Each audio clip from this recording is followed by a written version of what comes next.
Bonjour, c'est Dominique. Alors aujourd'hui, je voudrais vous démontrer, j'ai des questions là-dessus, comment on décide de tout la base du livre selon les pages qu'on a faites. Alors comme vous voyez, j'ai toutes fait mes pages. Alors je suis en train de travailler un super projet, un super album vintage 2, un deuxième. Et puis j'ai toutes mes pages, excepté pour, j'ai une grande poche à faire ici derrière. Alors si vous voulez savoir comment faire la grande poche, parce que moi je vais vous trouver la vidéo, mais bon, de toute façon, c'est pas le but de cette vidéo-ci. Alors, je sais que je vais avoir avec la grande poche ajouté probablement près de 1 cm. Et ici, j'ai tout maté, j'ai même mis quelques décorations, quelques embellissements qui pourraient peut-être prendre un peu d'épaisseur. Vous voyez ici, j'ai mis des dentelles. Ici, j'ai des grosses perles. Alors, ça prend de l'épaisseur, ça. Alors, il faut planifier dans l'épaisseur de notre reliure. Ici, j'ai une grosse perle aussi, j'ai celle-ci. Ensuite, lui, ben, il est déjà assez épais. Ici, j'ai rien ajouté d'épaisseur, ici non plus. Alors là, quand je sais que l'épaisseur à ajouter est complétée, alors c'est tout placé déjà, ça me donne une bonne idée de l'épaisseur de mon livre. Alors, premièrement, ce que je vais faire, c'est que je vais calculer, selon la grandeur des pages, quelle sera la grandeur de la base de livre. Alors ici, je vais aller probablement avec tout simplement la grandeur de mon carton, parce que moi ici j'ai du carton qui mesure, alors c'est le format papier imprimé, excusez, en centimètres. Alors en pouces c'est 8,5 par 11, ici c'est 21,5 par 28, à peu près juste. Alors ça c'est la grandeur des cartons. J'utilise à peu près toujours ceux-là. J'ai du 30 par 30 si jamais j'ai un album plus grand que celui-ci, mais ça, c'est vraiment le maximum que je peux faire avec ces cartons. Alors, je mesure de chaque côté que j'ai un espace. Alors là, ici, je vois, j'ai environ 3/4 de centimètre chaque côté. Je trouve que c'est bien. Parce que je ne voudrais pas avoir le livre trop haut, parce que ça fait de la tension sur la reliure du livre, des pages. Quand on a attaché les pages à la reliure, si c'est trop haut, alors tout le poids est sur la petite bande du système de penture. Alors on ne voudrait pas vraiment. On voudrait que les pages soient peut-être juste un tout petit peu plus hautes. Et puis si elles ont besoin s'ouvrant, elles peuvent se descendre comme ceci. Alors ici, j'ai même peut-être un petit peu trop. Mais j'ai des cartes à mettre ici. Alors je voudrais que mes cartes restent à l'intérieur. Peut-être que je le mettrai plus bas, je laisserai un espace un petit peu plus haut ici. J'ai des cartes qui vont à l'intérieur de mes pages. Alors, c'est ce que je vais garder comme hauteur. Ensuite, je calcule pour la largeur. Alors ici, je me laisse, si j'ai l'intention de faire des bandes, alors j'ai souvent fait cette technique, alors ce sont les bandes de papier qui sont exactement à la même hauteur que la page, parce qu'elles vont être insérées ici. Alors ça ici, c'est le milieu de la page de base, où est-ce que je vais mettre ma bande, et puis je vais la coller dans mon livre après. Mais quand on sait à l'avance qu'on va utiliser ce système, parce que j'aime bien avoir ce système où est-ce que les pages se plient et quand on les tourne, elles se couchent les unes sur les autres. Alors, si vous voulez avoir la technique, dites-le moi, puis je vais vous mettre, je vais mettre le lien d'emblée dans la boîte de description. Alors, je vais mettre le lien pour voir comment faire ces pages. Alors là, il faut que je me calcule, ici, je vais me calculer au moins en centimètres, je vais me garder 1 centimètre. Alors, je vais avoir 1 centimètre de carton qui va être, il va être comme un gousset. Alors, il y a une partie qui va être à l'intérieur, qui va être collée, une partie qui va être le gousset pour faire le mouvement de la page, et une autre partie, qui est environ un demi-centimètre, qui va être collée à ma reliure. Alors ici, j'ai calculé 1 centimètre. Alors, je dois ajouter ce centimètre-là à la largeur de mon livre, parce que si je calcule mon livre comme ceci, je dis, bon, il va arrêter ici, et puis là, j'arrive avec mes pages et puis je les pose 1 centimètre plus loin. Alors peut-être que je n'ai pas laissé suffisamment d'espace ici. Alors il faut toujours prendre en considération qu'est-ce qu'on va faire, la façon qu'on va relier nos pages. Mais moi, je vous recommande toujours de faire avec ce petit espace de gousset supplémentaire pour que les pages soient souples quand elles se tournent, au lieu d'avoir des pages raides comme ça quand on les tourne.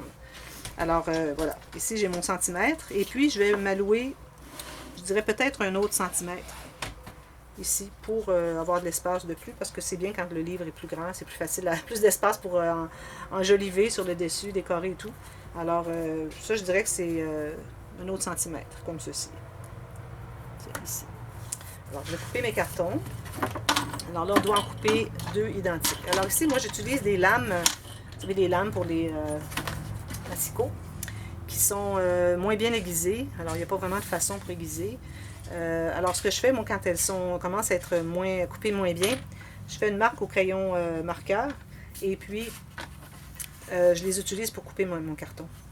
Puis ça peut durer très longtemps. Alors, je coupe mon carton comme ceci.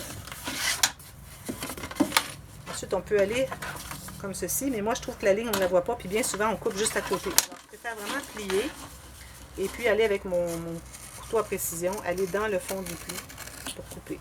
Alors là, ça vous fait une belle coupe. Alors, j'en coupe deux comme ça. Alors, le deuxième, je vais le calculer. Même largeur. Si jamais il y a une petite différence, c'est pas grave. Le plus important, c'est vraiment la hauteur du livre. Il faut que nos morceaux soient les mêmes. Alors, comme ceci, je vais couper mon deuxième carton. Où est-ce que j'ai fait ma marque? Je ne le trouve pas. Ici.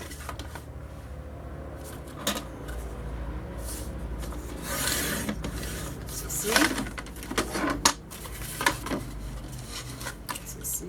Alors, vous allez peut-être voir, celles qui sont déjà abonnées depuis un bon bout de temps à ma chaîne, que je me répète peut-être dans les techniques, mais il y a beaucoup de gens qui demandent.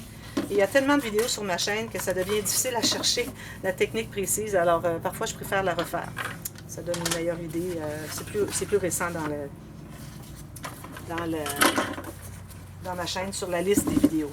Alors là, ce que je vais faire, maintenant que j'ai calculé la grandeur, la hauteur et la largeur de mon livre, maintenant l'épaisseur. Alors, je vais vous montrer ici. Je prends toutes mes pages et je vais calculer l'épaisseur. Alors, ici, c'est certain qu'on doit laisser un peu de mouvement ici. Alors, il faut laisser de l'espace entre les pages parce qu'il ne faut pas oublier qu'il va y avoir des photos ajoutées aussi. Et aussi, j'ai des cartes à mettre à l'intérieur, mais ça ne devrait pas tellement ajouter de l'espace. Alors, si je vais comme ceci, je ne sais pas si vous pouvez voir, peut-être je vais relever un petit peu la caméra. Alors, comme ceci. Et il ne faut pas oublier aussi que j'ai un morceau, j'ai une interaction qui va être assez épaisse, je dirais comme 3/4 de centimètre à ajouter. Alors, je crois que mon morceau que j'ai ici est peut-être un peu petit. Parce que je regarde chaque côté, j'ai pas tant d'espace, puis ça m'en prendrait plus. Alors, je vais devoir me prendre un autre carton. Je me suis apporté un morceau plus large. Ça va faire un gros album, je peux vous dire d'avance. Alors, je vais ajouter peut-être un demi-centimètre. Je pense qu'avec ça, ça va être bien. À peu près l'épaisseur, je dirais, de l'interaction de la grande poche que je vais faire. Parce que comme c'était ici, je dirais que c'est suffisant. Je ne sais pas si vous pouvez arriver à voir. Alors, l'épaisseur est suffisante. Mais j'ai une autre interaction à ajouter, alors il faut vraiment que je prévoie celle-là. Alors, je me suis ajouté un tout petit peu. Alors, je vais couper mon morceau. Je sais que la hauteur est la bonne parce que tous ces morceaux ont la même hauteur. Alors, ça fait moins de morceaux à couper. Alors voilà, ça va faire un très gros album. Et la dame, c'est ce qu'elle voulait. C'est une dame française qui a demandé cet album. C'est du style que celui que j'avais fait, le super album vintage que j'avais offert à Rosa Kelly. On voulait en avoir un semblable, mais je lui ai dit que je lui ferais encore plus beau. Alors, vous voyez, la tranche est vraiment, vraiment grande. Alors, je vérifie si c'est pas trop grand. C'est pas trop grand. Alors, je vois vraiment que c'est bien comme ça. J'ai de l'espace. Il faut laisser l'espace pour les photos. Alors, c'est ce que je vais faire. Faire un gros album. Alors, c'est juste comme ça. Pour ce qui est de préparer la base du livre, je vais vous mettre aussi un autre lien. Comment assembler ces morceaux pour faire une base de livre avec seulement une reliure et 2 morceaux tout simplement carrés. Alors, pas de morceaux extra supplémentaires avec des rabats, avec des aimants, tout ça. Alors, c'est pas ça. Et je vous reviens aussi avec comment poser. Alors, moi, j'aime bien utiliser les poignées. Je ne l'ai pas avec moi, je l'ai laissé là-bas. Les poignées pour vraiment comme une petite poignée de tiroir vraiment vintage. Alors, c'est ce que j'aime bien poser pour attacher les rubans. Alors, les rubans vont être collés à l'arrière de la reliure et je vais mettre la poignée ici. Je vais mettre la poignée ici et ça va faire que les rubans vont venir s'attacher autour de la poignée. Comme j'avais fait le super album vintage. Alors, je vais faire la même chose. Alors, je vais vous revenir quand je vais avoir tout couvert, tout préparer la base de l'album et je dois mater aussi, alors tout faire le papier, le tissu, le papier, tout ça.